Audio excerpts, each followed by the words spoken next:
Hola chicos, ¿cómo están? Espero que se encuentren muy bien. Vamos a empezar esta semana con un nuevo video. Vamos. Bueno chicos, hoy vamos a hablar acerca de la cultura en Colombia durante la primera mitad del siglo XIX. La llegada a la Ilustración y de los valores republicanos implicó una profunda transformación cultural a lo largo del siglo XIX. Se manifestó en diferentes sucesos y eventos y movimientos.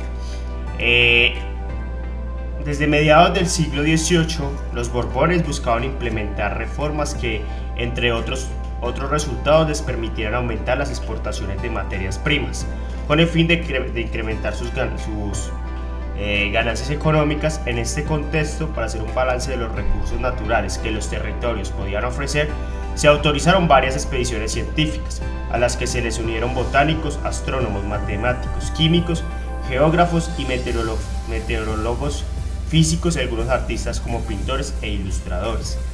La expedición botánica fue una de estas expediciones que se realizó en el Virreinato de la Nueva Granada y estuvo liderada por el científico José Celestino Mutis entre 1783 y 1808, año de su muerte. Las labores de su equipo continuaron entre 1812 y 1816, cuando se vieron interrumpidas por la intervención de las tropas de Pablo Murillo, que fusilaron a uno de sus más importantes miembros, Francisco José de Caldas. Entre los resultados de la expedición estuvo el descubrimiento de la quina, una planta cuya corteza tiene propiedades importantes para la cura de enfermedades graves como la malaria. También se realizó el inventario de gran cantidad de especies de flora y fauna y una serie de observaciones meteorológicas y astronómicas, y el reconocimiento de diferentes regiones del territorio nacional y de sus características geográficas. La labor científica de la expedición estuvo respaldada por el trabajo artístico y cuidadoso y detallado que buscaba plasmar el hallazgo y facilitar la clasificación de las especies. En esta escuela artística se formaban pintores como Francisco Javier Matiz, Salvador Rizo, y sus ilustraciones aún se conservan, dando cuenta de una riqueza de detalles en la elaboración de cada trabajo de identificación y clasificación. En las primeras décadas del siglo XIX se dieron diversos espacios en los que se intercambiaban ideas sobre política, economía, ciencia y literatura, y uno de estos espacios fue las tertulias literarias, reuniones para discusión de textos literarios y políticos que llegaban de Europa. Durante el proceso de independencia, esos espacios se transformaron en el foco de la acción revolucionaria. Otros ámbitos para el intercambio de ideas fueron las sociedades de amigos del país, creadas desde el comienzo del siglo para difundir los valores republicanos y patriotas. Con este objetivo se abrían espacios para discutir o proponer las medidas políticas y económicas que contribuyeran a mejorar las condiciones del país. A raíz de estas discusiones, se crearon grupos de opinión y se reforzaron identidades políticas que tenían relación con la propiedad regional. Bueno chicos, en la Nueva Granada el inicio de la prensa escrita se produjo en 1785.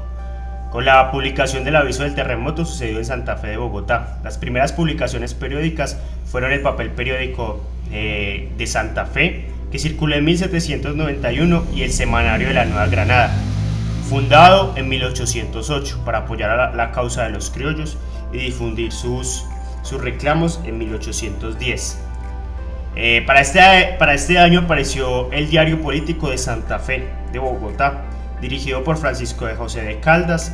En adelante y a lo largo del siglo XIX circularon en el país publicaciones periódicas de diferente regularidad y temática y característica, que se convirtió en un vehículo importante para la difusión de ideas. A través de ella se informaba sobre el acontecer político, social del país y sus regiones.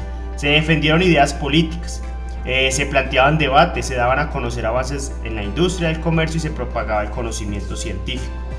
Es importante señalar que para la época los índices de alfabetización en el país eran muy bajos comparados con los actuales, por lo que solamente sectores muy específicos de la sociedad tenían acceso a la información que se plasmaba en la prensa escrita.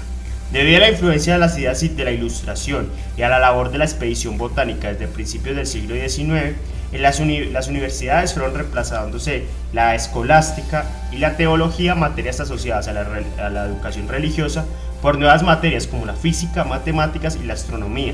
Las diferentes reformas educativas resaltaron la necesidad de enseñar ciencias aplicadas para contribuir al reconocimiento de las riquezas del país. Se destaca en este periodo la fundación de las universidades públicas y estatales. Las más importantes fueron las fundadas en Bogotá, Quito y Caracas por Santander en 1826. También se ampliaron el número de escuelas para aumentar el acceso a la educación. Asimismo, se hicieron esfuerzos para mejorar la formación de los profesores. Por ejemplo de ello fue la creación de las escuelas normales, lugares destinados para la formación de docentes de todo el país, las cuales fueron implementadas por la reforma educativa en 1842, bajo el gobierno de Pedro Alcántara Herrán. El arte, a partir de la década de 1820, uno de los motivos principales de la pintura fue exaltar la figura del héroe de la independencia. Por un lado, se elaboraron miniaturas que se utilizaban como forma de lucha y propaganda política y eran con frecuencia obsequiadas por los propios retratados. Por otra parte, se exponían retratos oficiales de mayor formato como medio para difundir las virtudes, los logros de aquellos quienes se atribuía la construcción de la república y sus características.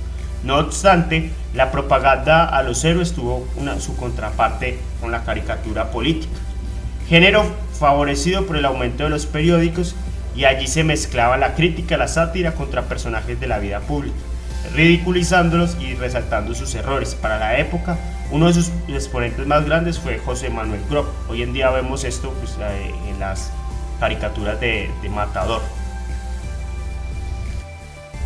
Bueno chicos, en cuanto a la literatura, al igual que en la pintura en el siglo XIX, surgieron poemas y cantos patrióticos, en los que se resaltaba la figura del héroe, y algunos cantos patrióticos compuestos durante esta época terminaron por convertirse en parte de himnos nacionales. Durante estas décadas predominaron el género narrativo, en especial el novela sentimental e histórica. Allí se comenzó a ver la influencia del romanticismo, que alcanzó su punto de cumbre en la segunda mitad del siglo, como lo vamos a ver posteriormente. Sin embargo, ya desde la primera mitad del siglo XIX comenzaron a surgir algunas formas de narrar que influenciaban el romanticismo. Por ejemplo, María Dolores de José Joaquín Ortiz apareció en 1836 y se destacaba como obra pionera. En ella se narra la historia de amor entre dos bogotanos, un joven soldado y una bella señorita acomodada. La trama resalta la lucha del amor por sobreponerse a la amenaza de la guerra. También se dio paso a los diarios viajeros. En el siglo XIX se sumó los factores como la ilustración, la invención del barco a vapor y la demanda de materias primas y los intereses de las potencias europeas en otros territorios y recursos. Impulsó los viajes de exploración hacia diferentes puntos de la Tierra y con múltiples propósitos. En sus recorridos los viajeros escribieron diarios y memorias que eran publicadas y tenían alta demanda debido a la curiosidad que generaban los lugares desconocidos. Después de la independencia en la década de 1820, con el propósito de establecer relaciones diplomáticas con la nueva república, hacer negocios y participar en exploraciones científicas, llegó una oleada de viajeros al país, la mayoría de ellos provenientes de Francia e Inglaterra. Los diarios que escribieron son ricos en detalles e incluyen las apariciones personales de los europeos y estadounidenses sobre los hispanoamericanos, atravesadas por prejuicios racistas.